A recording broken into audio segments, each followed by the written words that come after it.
awareness of what we are doing.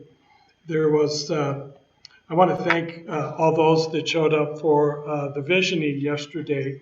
Afterwards, I was reading from Thomas Troward, and there was a wonderful little quote. And I don't know how many of you have read Troward, but he could be a challenge to read and understand. But the quote that I picked up yesterday was that we are who we are, and therefore we will be who we will be. And I thought that was one of the most clear things that Troward had put out. It was an opportunity to realize that in that consciousness of the divine, that we are already spiritual beings. That's who we are. And to, as Ernest Holmes would say, to the degree and to the level that we understand that we are here first and foremost as spiritual beings. That is who we are, and therefore that is who we will be.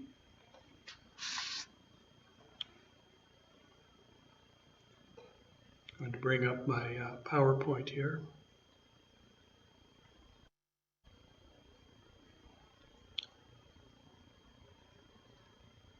Ron, can you enable my PowerPoint?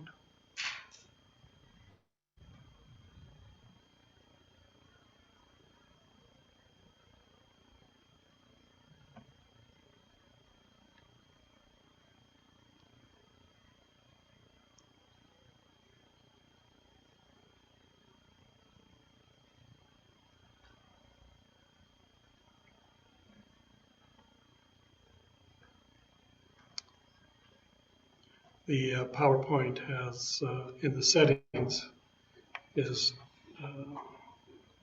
requires the host for it to enable for participants to share. Imagine, if you will, that there's a slide up here that says that this is February and that we are following the CSL topics for the year and the topics for the month and in each week.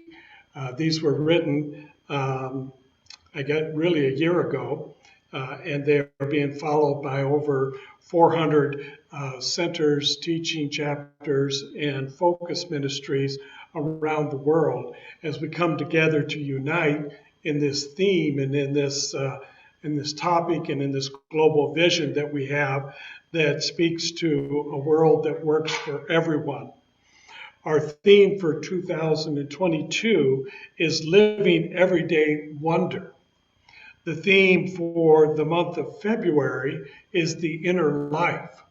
And the topic for today is Forgive to Live. Forgiveness is a decision that we deserve. It is not only good for our mental and emotional health, but it is also for our physical health. The affirmation is, I forgive and I am free. And we are invited to remember that not only am I one with spirit, and I use the personal I because this is true for each and every one of us, but not only am I one with spirit, but that this spirit is all that I am, and I am that. The most powerful words that have been spoken, and they discuss this in Scripture. The most powerful words are, I am. And whatever you put behind that is your truth that you are speaking in this moment, right here and right now. So the caution is, be careful what you ask for. The human being is in a process of transformation and undergoes experiences that help him or her to evolve.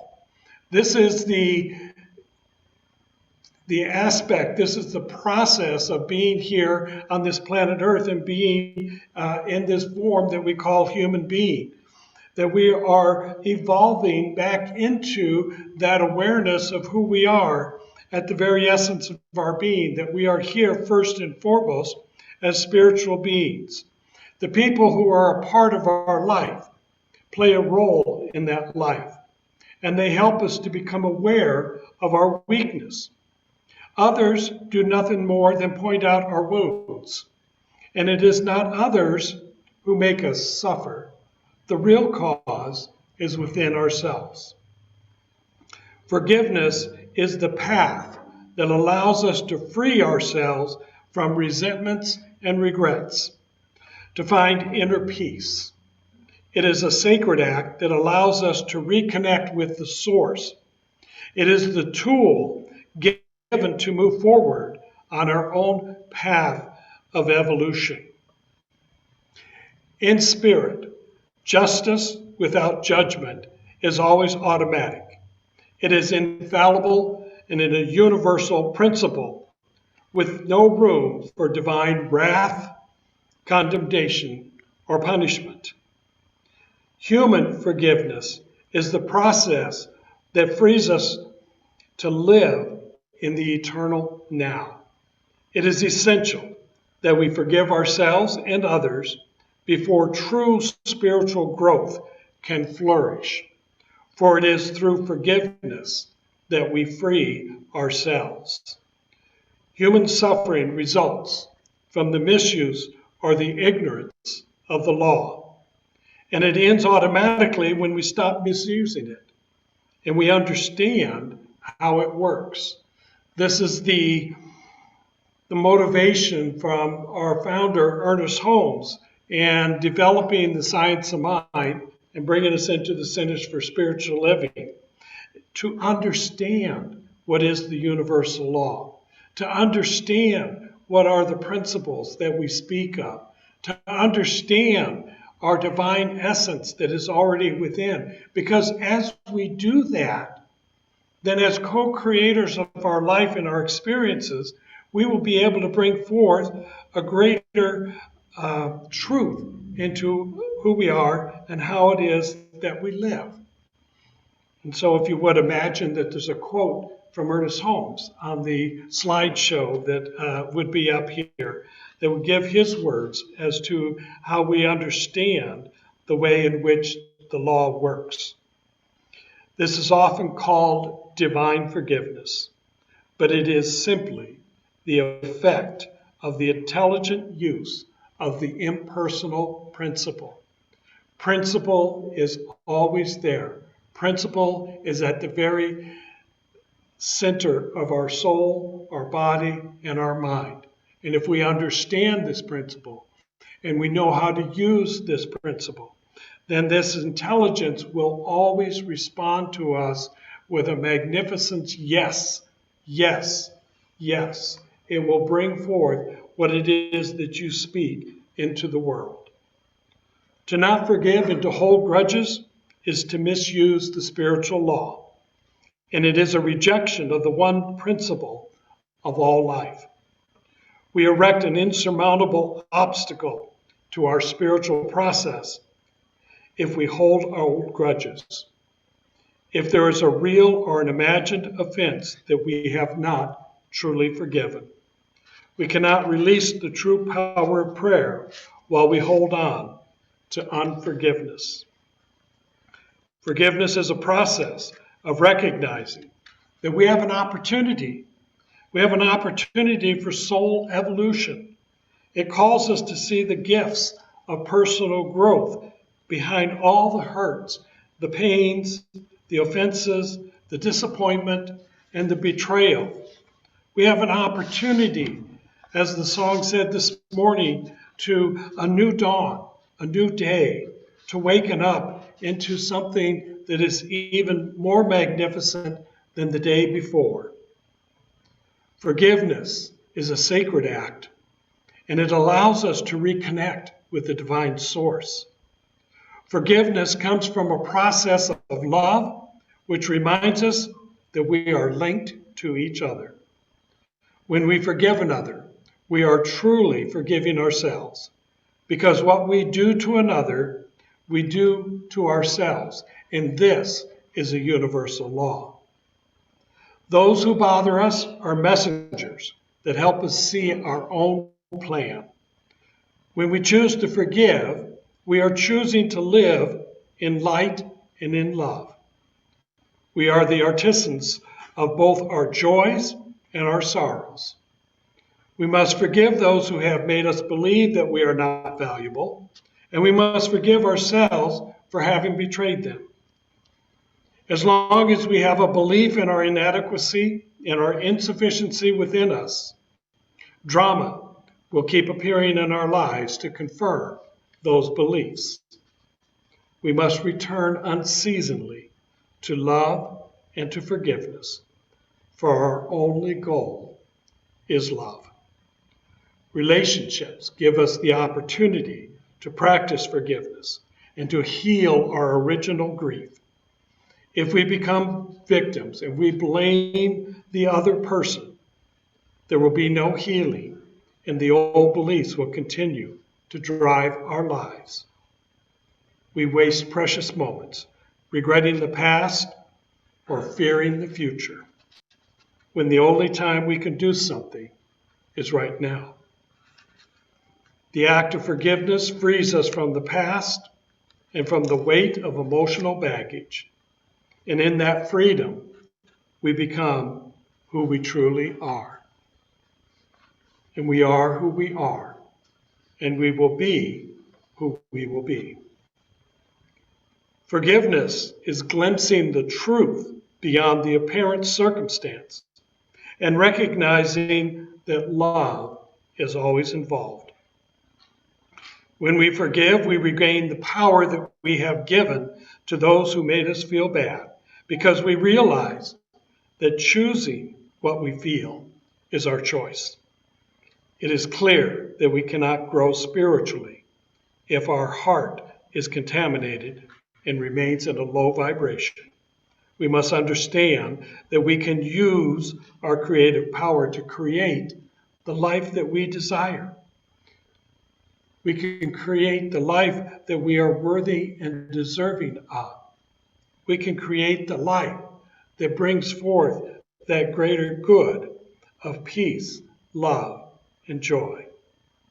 Forgiving is our mental, emotional, and physical health. Emotions physically reside in the body and interrelate with the cells and the tissues. If we can forgive, we can interrupt the energetic process that disease has on the physical body. The past only exists as long as we hold it in our memory, and it will not be a part of our current experience if we let it go. This is a moment to choose, to leave the past behind, to close experiences that hurt us and those that are tied to the person who hurt us. We see our wounds with compassion, and we remember that it is we who called them into our life experience. The child, when things do not go well, always assumes that it is his or her fault.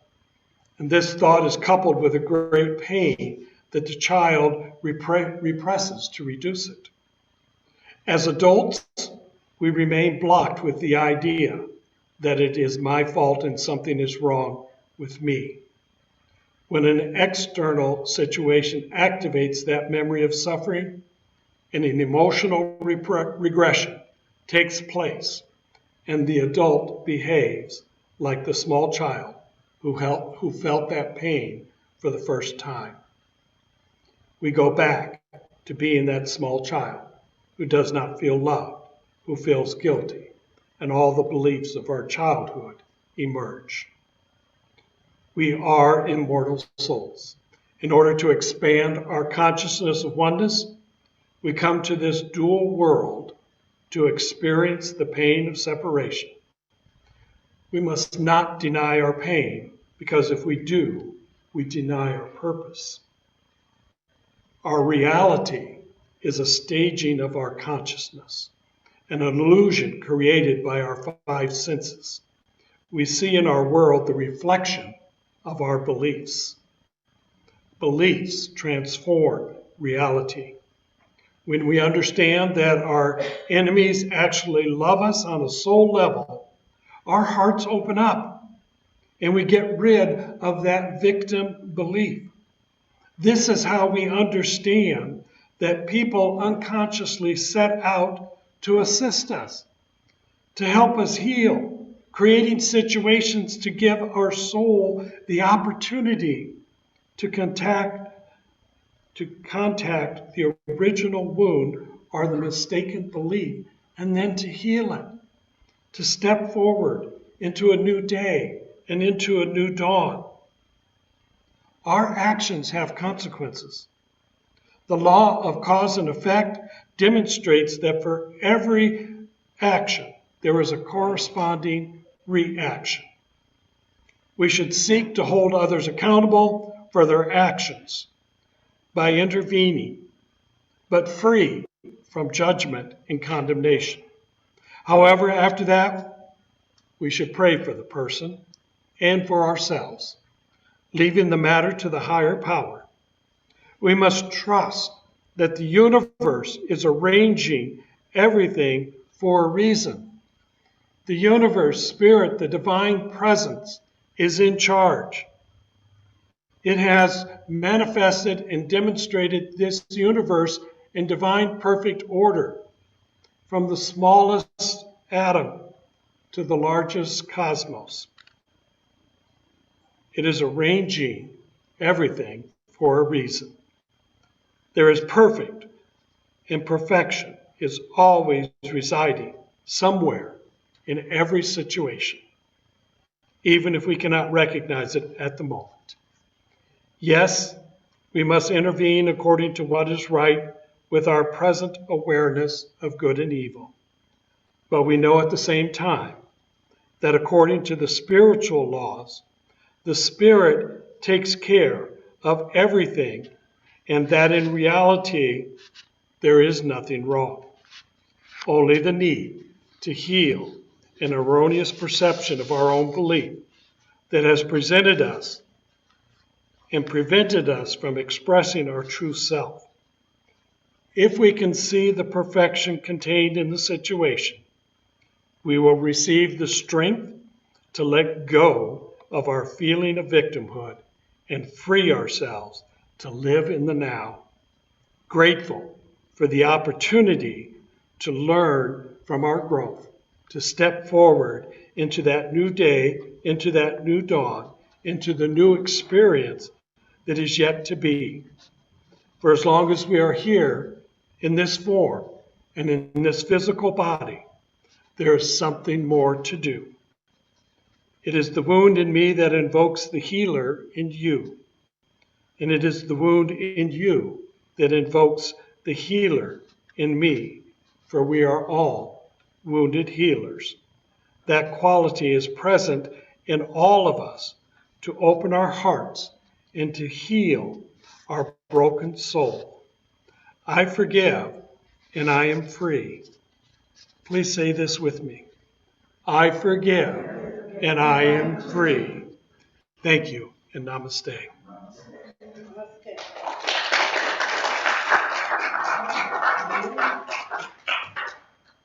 And so once again, please, let's welcome up our artist for the day, the very own White Feather.